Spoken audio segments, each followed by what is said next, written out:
if we draw near to him, he will draw near to us. It's not the other way around.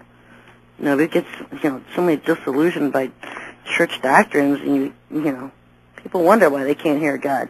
And the Bible says, "My sheep hear my voice, and they know me."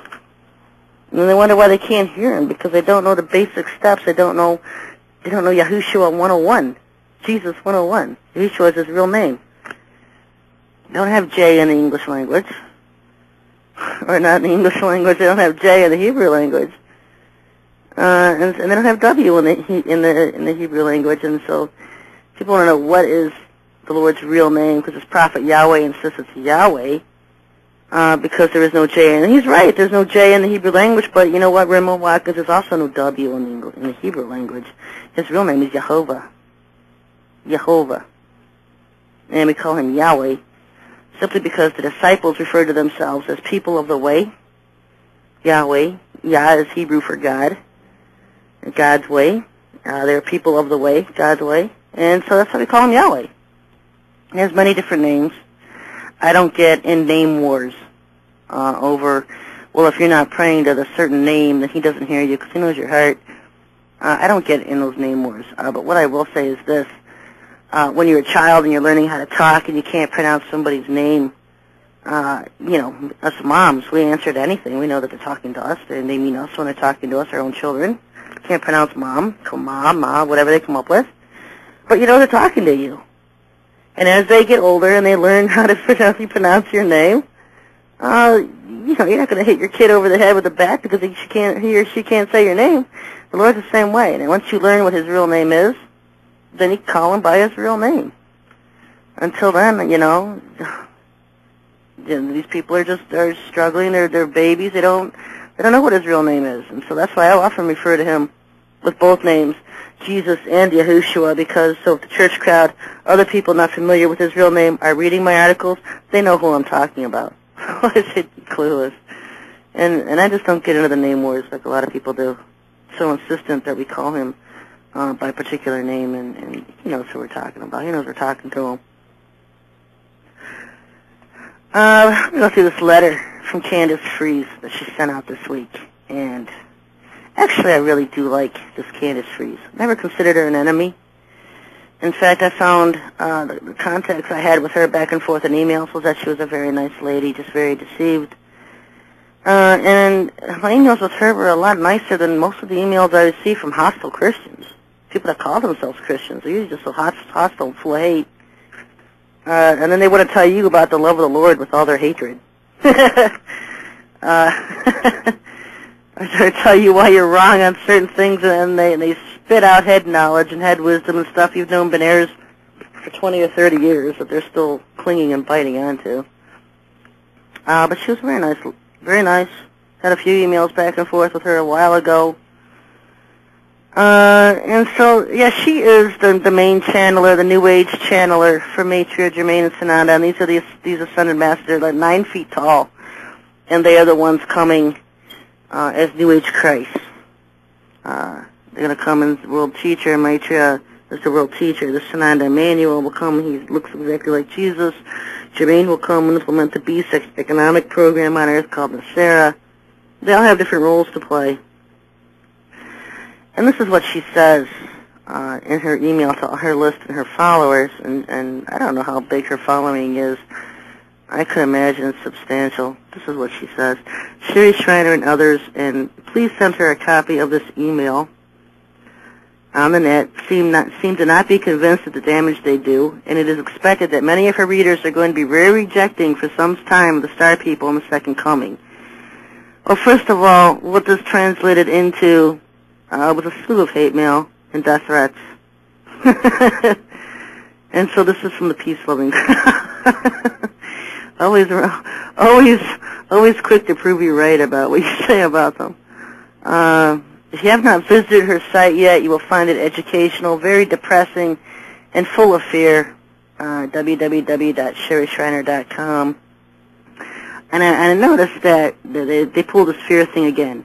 Oh, it's full of fear-mongering because you're warning the people of what's coming. And that's not fear-mongering, folk. That's preparedness.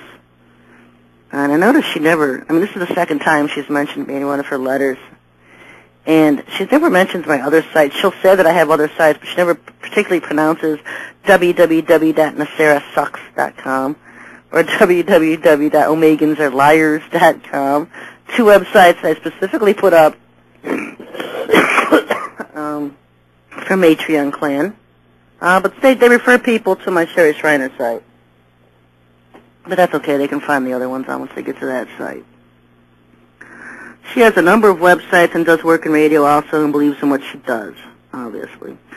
She was very much working for the BB&Gs, but I think she does not realize this.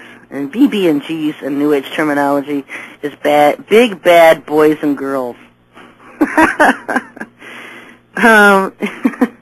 In my brief emails with her, I got the idea that she is sincere in her work. Well, yeah, I put in 100 hours a week. I have 19 websites, 2 books. Very sincere. Continuing with the email. She has messages she has received from Yahweh. Those of you familiar with Nibiru and the Anunnaki stories should recognize the name Anu. Anu was and is the Yahweh of the Old Testament.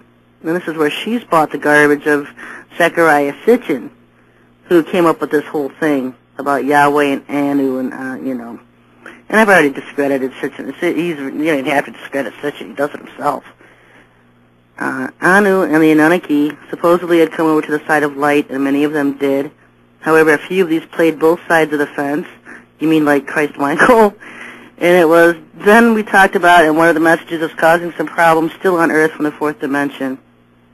Anu apparently had been continuing to play his old role of Yahweh, working through a variety of sources, such as Cherie Shrine.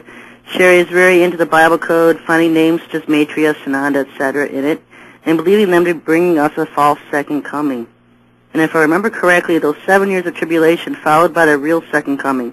There was a code in the Bible, and it was put there intentionally by the BB&Gs in an attempt to ward off the second coming. Yeah, somehow, thousands of years ago, when the Torah was being written, we got involved with that. A false code in it. Okay. Where was I? Anu and a number of others. What I wanted to bring up was this whole thing about their leader Hatan, who goes by Christ Michael, because I've heard from others who are familiar with the Ashtar Command and the Galactic Federation, and he is a double agent. And so all these New Agers, good luck. I mean, the only thing that these people, like Candice Fries, that do all of this groundwork and hard work for Satan's prophets here, one of the things that they're going to learn real early on, and of course it's going to be too late by then, is that Satan has a nasty retirement plan. All of their work, everything that they've done, because they believe in what they're doing is right, because they've been deceived by the angel of light, they're going to find out. Satan has a nasty retirement plan. Listener caller line, folks, 260-356-2611 as I continue this email about me. Remember some of the Lord Sananda stuff that got sent around these after messages started in the works of Diane Crystal Wave? I don't know who that is. Cherie has much truth on her site about the Anunnaki and some similar groups. She doesn't like any star people, period. I spent some time in emails working with her, and when she wrote back in the last email I got, she stated that Maitreya was coming to chop off our heads. He is. I gave up at that point. I had made no progress. She puts up some of our messages that suit her. She has the message up from Christ Michael, in which he states he has been in disguise as Hatan. She has the parts that suit her in bold print, particularly Christ Michael's description of himself at this time. She did fortunately leave the entire message intact, except for my comments at the end. Well, her comments weren't necessary. What I was exposing was Christ Michael, who changes his name like I change my hat. And then the fact that he declares himself as a tall, gray alien.